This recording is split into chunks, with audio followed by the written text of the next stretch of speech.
a great question. When I first started doing offsites more than 20 years ago, probably the most common format was the 3-day offsite. And often we do get calls still to do 3-day offsites. You know, come in late morning day 1, do a half-day recreation of tea building day 2, leave shortly after lunch on day 3. I think due to budget constraints, frankly, and time pressures and the family lives of executives, I think a lot more companies have moved back to 2-day offsites.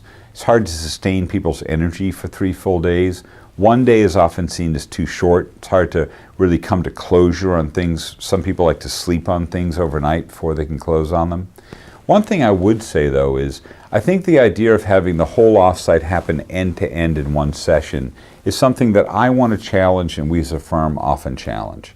We think it's a good idea to schedule, whether it's a 1 or 2, 2.5 or 3-day offsite, to take a 3, 4, 5-hour meeting, probably 2 or 3 weeks after the offsite, and actually embed that in as part of the offsite itself.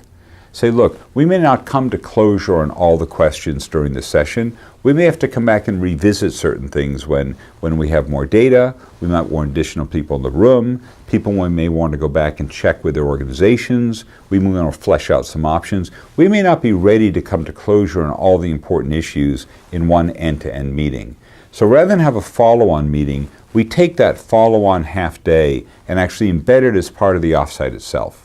So we'll say, rather than do a 3-day offsite, let's do a 2-day offsite and a half-day follow-up 2 or 3 weeks later. We think that format is probably the ideal format for most offsites for most groups.